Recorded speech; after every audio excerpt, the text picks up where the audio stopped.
Hi, I'm Amanda Shekarchi, and I am joined in studio by Devin Cecchetto. Devin is an actor, performer, singer, and songwriter. She is part of the Netflix series The Way Home, which is a fantasy drama, and Devin's music projects include original singles, Shifts in the Night, So Obvious, and her latest pop banger, Supersonic Girl. Thank you so much for being here.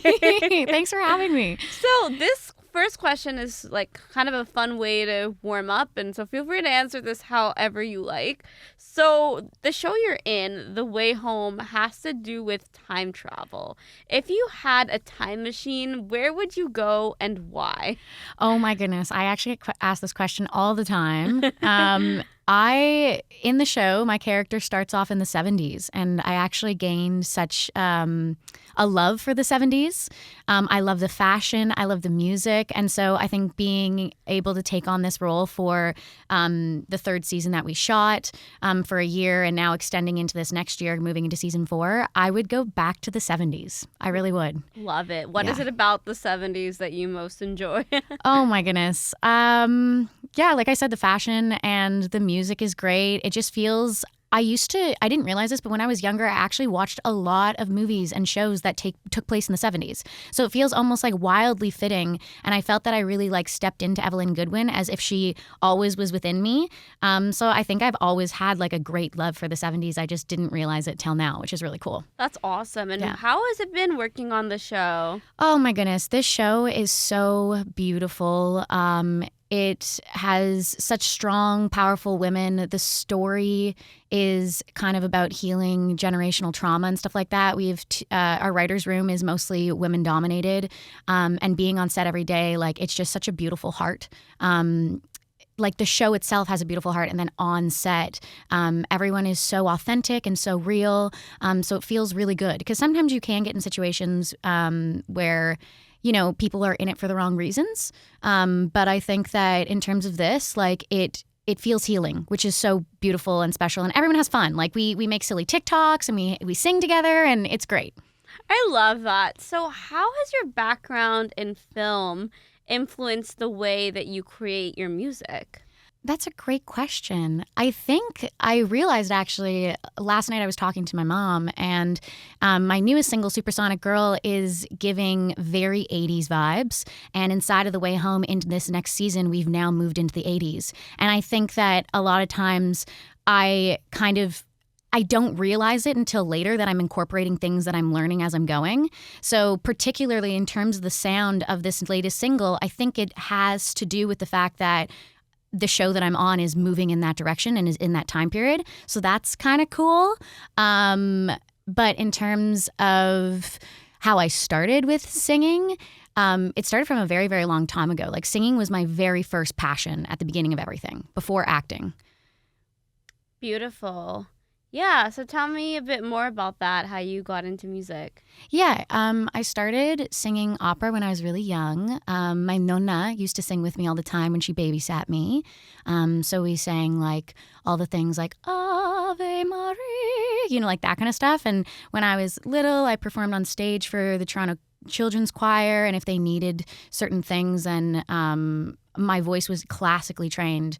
And then I later moved to music theater, which helped me see more that there's a world inside of acting and taking on characters and realizing how to be powerful with a mezzo belt and being able to be in front of a crowd of people, which is something that I love so much. I love the authenticity of being there and then and feeling the reaction after you do sing something and the nerves and all that kind of stuff. And then in 2020, then I moved over to film and television because there was because of COVID, right? So everything shut down in terms of live performance.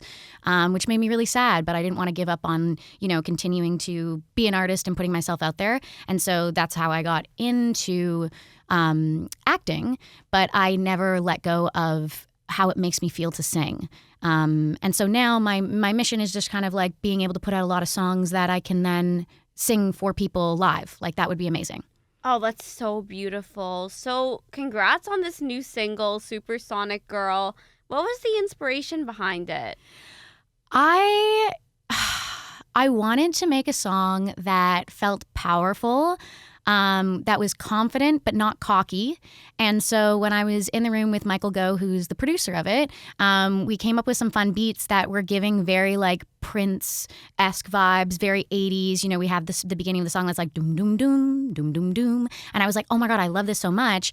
And kind of the lyrics that kept repeating in my head was sweet thing, been a while, been a minute. And I'm like, okay, I love this. Is this a chorus? Is this a bridge? And we kind of just built off of that from there. And then we realized that it's kind of fun to have this idea of like a supersonic, always on it, cute kind of girl. Like, what else could this person be? I have like a little bit of ADHD, and so I'm always moving. And so we came up with fun other things like hypermagnetic, charismatic, glamorous kind of girl. And all of a sudden this other being was created, which I do find sometimes when I am writing music, I don't feel like it's myself. So it's fun and easy for me to put this character on something else like Supersonic Girl. And so that's how the song was born, which is pretty cool. I love that. I think that's really cool. And the music can really kind of make you feel things. And yeah. So I want to ask you about the music video for the song. What is the concept behind it? Yeah, I think that I started to play more into this idea of what would it be if this supersonic being comes in to kind of help you out and save you. And I guess I kind of pinned it back to like middle school, which is a long time ago for me now. But you kind of are figuring yourself out, and you want to fit in, but you don't know what's going on. And so having this image of Supersonic Girl constantly appearing to kind of give you this confidence to help you move through, that next problem that you have. But then realizing, so within the video, then Supersonic Girl is me, and then I also am the version of myself in middle school. And it's this parallel of being like, everyone has a Supersonic Girl inside themselves, right? So like, I am Supersonic Girl because that is a confident exterior version of who I am. And we all have that inside of us. And I think that even when you hear the song, it does have that really cool, confident kind of feeling. I know a lot of my friends, when they've listened to it, they're like, oh my God, when I'm walking down the street, like I just feel good about it. And I feel like that's the whole vision of the song and the video is like, to feel self-love and confidence and, strut your stuff. That's so beautiful. Yeah, it definitely feels like a hype song to me. Yeah, so another song that I really liked of yours was Ships in the Night, and I want to read you a lyric from the song, and yeah, let's talk about the meaning behind it. So it says this: in a past life, we lived like kings. You and I, we had most everything. So yeah, where did that come about? Yeah, that song was about a relationship that I had for a while that I think after a certain amount of time, we realized that it was very special, but it wasn't going to help us continue to grow and be the best versions of who we are. But I felt like I needed to kind of give tribute to that relationship because it was so important to me. And I think after you've moved past something or someone that you love so much and it starts to get further and further away from you, it really does feel like a past life. There's also this idea of like past life regressions. And I think that sometimes you are met with a person again in this lifetime because you haven't fully healed something from a past life. And so it's just talking about how, the understanding of knowing that maybe you lived a full life with this person, but in this time around on Earth, that's not your job or your mission anymore, but you still are allowed to love that person so much for what they are and then release it. Yeah, and I think that within that, the next line is, in a past life we lived like kings, you and I, we had most everything, not in sight and gold, but in heart and soul.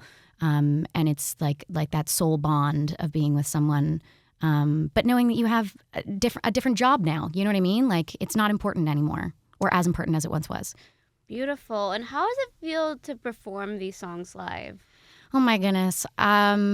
Pretty cool. I've been performing other people's lyrics for a long time in terms of music theater, or even my Nana loved all like the 40s stuff. So you've got, like Judy Garland and Barbra Streisand, and, like Oh My Man by Barbra Streisand always felt so good for me. But to be able to now like have my own lyrics and songs and be able to perform those, it feels really cool. At first, very, very scary. And I was like, why are my words that important to be listened to? But now I'm like, you know what? Like, I know who I am and I like these words a lot. And so I feel very proud to be able to sing my own words. Amazing. Now, speaking of performances, I loved the live studio EP that you put out. What inspired you to release it? Yeah, that EP there's actually like a full YouTube studio session link that's kind of what it was taken from. And I feel like I like the idea of feeling like being able for things to be intimate and kind of touch in a nice way. And I don't know, like a couple months later, my friends were like, oh my God, that YouTube studio session was beautiful. Why don't you kind of release each one of those songs in a little small EP? And I'm like, yeah, that's great. It's very authentic and normal, very raw. Like there's no auto-tune to it. It just is like a moment in time of me singing, which I feel like was nice to release. Beautiful. And like there were a lot of classic covers on there. What was your favorite on that record to record? I know a lot of people love Landslide. I do love Landslide. But Vienna. Yeah, I really love Billy Joel, Vienna Waits for You. It's a beautiful one. Yeah, that was beautiful. I also loved the last one, Someone to Love. Yes! You crushed that. Thank you. Aw, thank you so much. So, yeah, what projects are next for you? That you could share. Yeah, exactly. I think as an actor, you're always auditioning for the next thing. I know The Way Home season 4 is going to be coming out soon, but I'm not allowed to expose when that is. There'll be articles that will come out about that kind of stuff. In terms of my own stuff, it kind of just hits me whenever I feel the urge to work on something again. So I'm kind of just living inside of Supersonic Girl and moving towards, setting up live shows for the stuff that I have out already.